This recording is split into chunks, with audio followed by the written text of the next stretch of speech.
Setelah menonton video nomor 317 yang mengkritisi ajaran umat Katolik, yang mengklaim bahwa pintu surga terbuka pada jam 12 sampai jam 1, Pada tanggal 8 Desember, seorang Katolik bernama Albertus yang gemar menuduh umat Protestan dengan istilah logika mampet berkata, Ketidakmampuan membedakan simbol dan literal menunjukkan kebingungan hermeneutik yang mendasar. Anehnya, kebingungan itu justru dipresentasikan sebagai keberhasilan membongkar ajaran. Nah, bagaimana channel ini menyanggah argumen Albertus, si logika mampet? Saksikan terus video ini agar Anda tidak mampet logikanya seperti Albertus.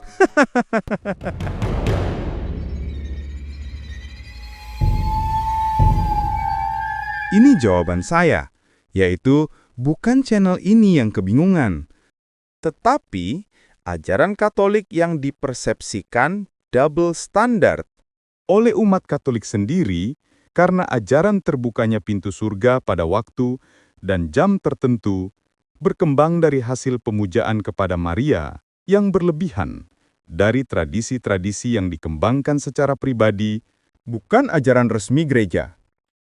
Dan mengenai topik pemujaan kepada Maria telah dibahas di video 248.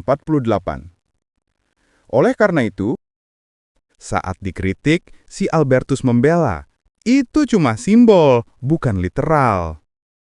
Tapi saat dipropagandakan di media sosial dan kalangan umat Katolik sendiri, diserukan jangan lewatkan. Pintu surga dibuka antara jam 12 sampai jam 1. jika benar simbolis, mengapa jamnya spesifik? Tanggalnya eksklusif, yaitu 8 Desember, pas dengan perayaan Maria tanpa dosa. Apakah jam 12 sampai jam 1 dan tanggal 8 Desember perayaan Maria tanpa dosa juga simbolis? Dan kenapa menggunakan bahasa yang menggambarkan seolah-olah benar-benar pintu surga terbuka secara literal? Dan mari kita lihat komentar dari Boni, seorang umat Katolik berkomentar di video yang sama, yaitu nomor 317, sebagai berikut. Tanggal 8 Desember itu diperingati sebagai Hari Raya Maria dikandung tanpa dosa. Selain perayaan Ekaristi, juga doa bersama, devosi kepada Bunda Maria. Pengertian surga terbuka adalah ketika doa disampaikan dengan tulus dan penuh iman.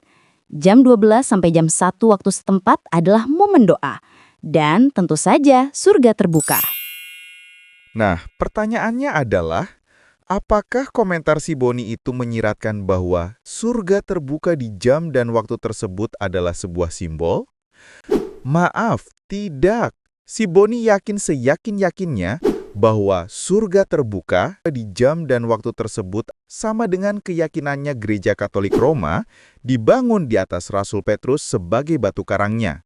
Dan para paus adalah penerus dari Rasul Petrus. Nah, karena kita berhubungan dengan Albertus dan umat Katolik yang umumnya berlogika mampet karena dipengaruhi oleh program cuci otak. Mari kita dengar sekali lagi pernyataan Boni yang mengatakan dengan begitu jelas mengatakan pengertian dari surga terbuka.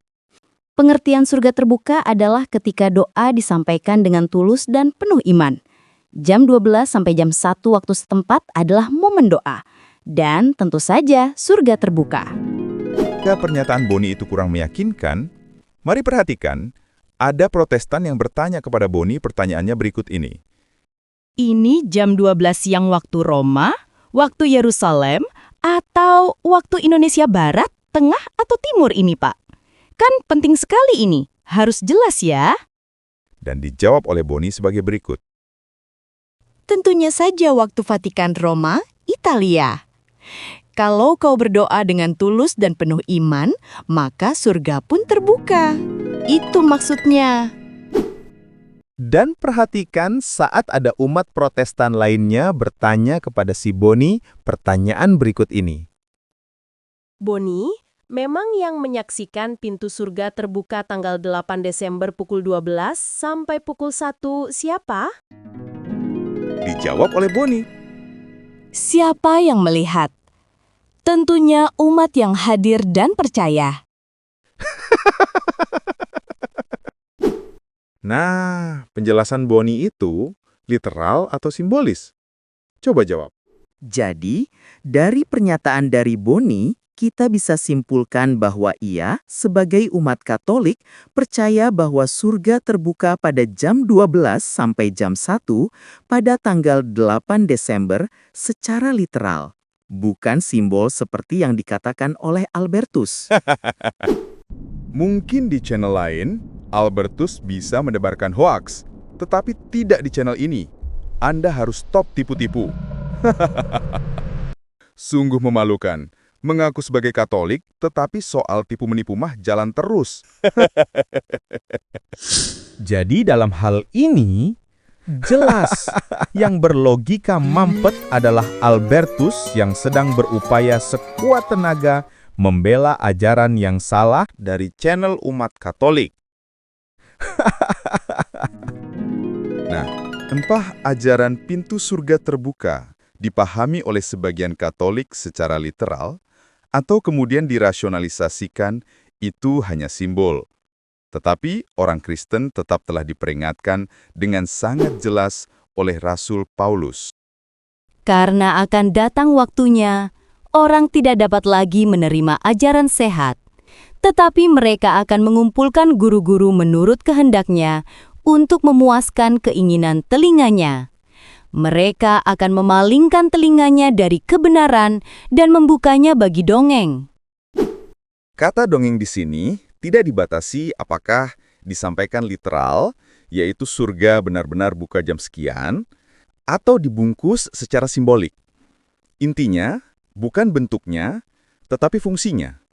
Apakah ia menggeser pusat iman dari Injil kepada narasi tradisi tambahan yang tidak diajarkan langsung dalam kitab suci, tidak berasal dari ajaran rasuli, namun diyakini membawa akses khusus kepada Allah karena hasil pemujaan yang berlebihan kepada Maria. Nah, jika suatu praktik membutuhkan jam, tanggal, formula khusus, diklaim memberi keistimewaan rohani tertentu, tetapi tidak pernah diajarkan oleh Kristus atau para rasul, maka secara prinsip Paulus sudah memperingatkan, hati-hati, itu wilayah dongeng rohani, entah dibela sebagai simbol maupun dipahami literal. Dan dongeng-dongeng yang demikian banyak diyakini oleh kebanyakan umat Katolik karena praktik devosi pemujaan pribadi yang berlebihan kepada Maria. Dan ini mengerikan karena bisa menjatuhkan umat Katolik pada penyembahan berhala tanpa mereka menyadarinya. Dan logika mampet lainnya dari Albertus dapat Anda saksikan di video nomor 316, di mana ia mengatakan bahwa setan pun punya kebenaran meskipun terjauh. Bayangkan, iblis yang merupakan bapa pendusta diyakini punya kebenaran oleh Albertus. Dan bukan saja Albertus, tetapi Patris Allegro, klerus Katolik juga mempercayai hal yang sama. Salve, dari semua agama yang ada di Indonesia, agama apa yang paling benar, Om Patris? Paling benar tidak ada. Saya mau jelaskan dengan cara lain.